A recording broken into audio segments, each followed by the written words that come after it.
Hi, Tony, the dog listener here.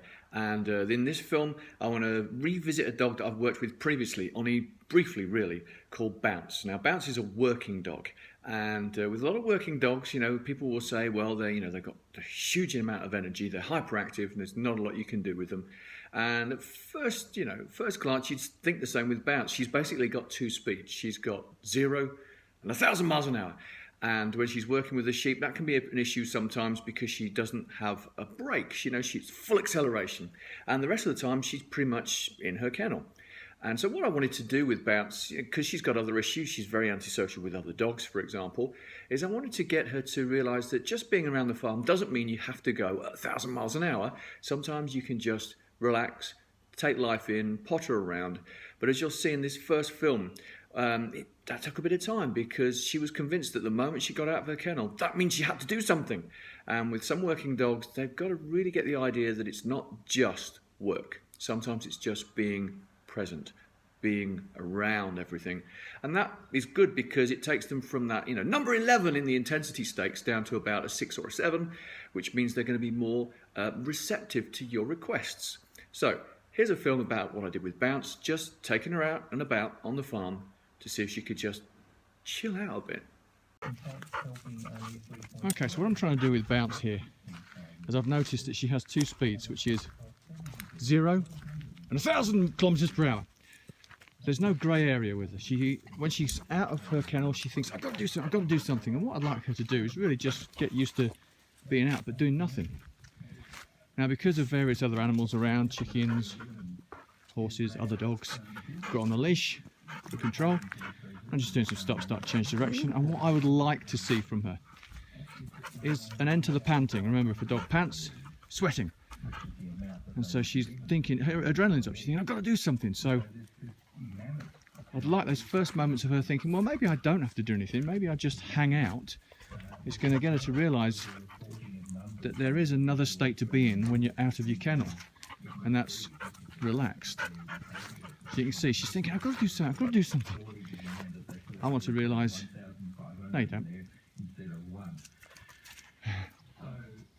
Has to be in everything.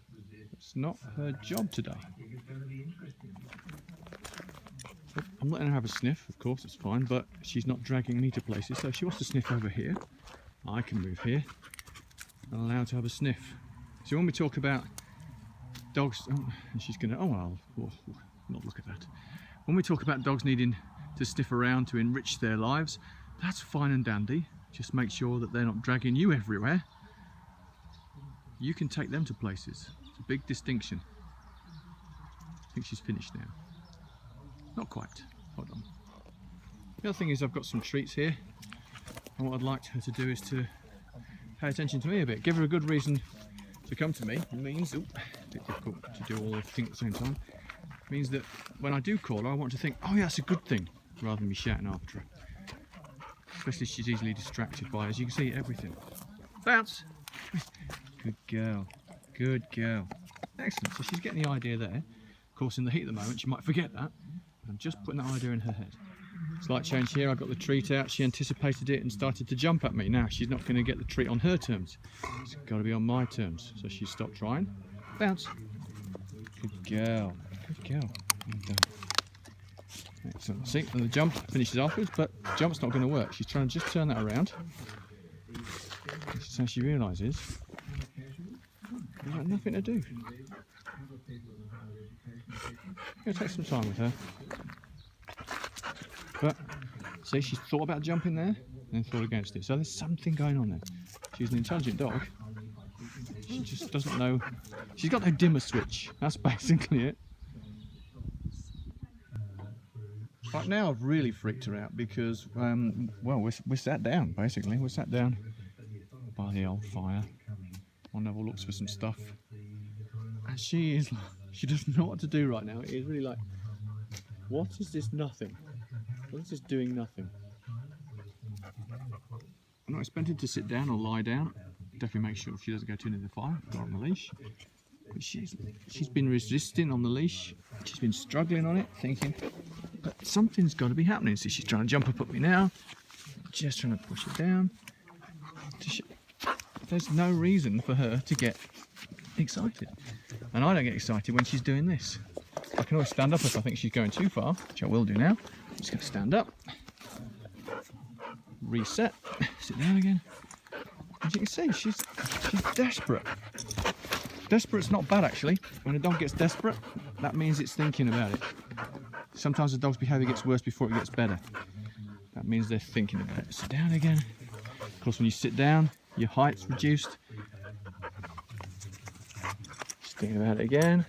Not as hard there that time. She's a bit insistent, that's fine. Remember, she's got no dimmer switch. I'm going to stand up again. Just bring her away from that chair. Our movements are relaxed, smooth, even if theirs aren't. She's peeing, she feels she has to do something.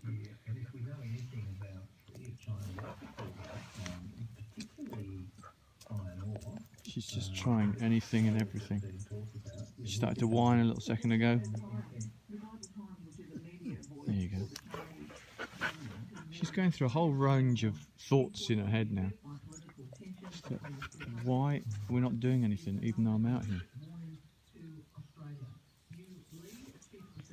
She's not trying to jump up at me anymore, which is good, so we've maybe moved past that. She might try again. You see, she's desperate to get that little bit further. Lots of dogs will do that. They'll just try and get that little bit further to make a point. And once you get there, they'll try and get a little bit further after that. All she's got to do is relax. I'm sat down, but Bounce has not sat down once. I'd love her to do that, but I'm not going to make her do it. She's got to relax enough. Oh, there we go. Great timing. Now, that might not last long, but she sat down. She actually sat on my foot, so I'm just going to move my foot. And she's moved further onto my foot. She's just leaning on me now. Again, that's a signal. Can I just invade your space a bit? Just relax. But that's a big bit of progress. She lays down even better. She's already, and also she's not panting nearly as much now. Still thinking she's got to do something, but the panting is definitely lessened.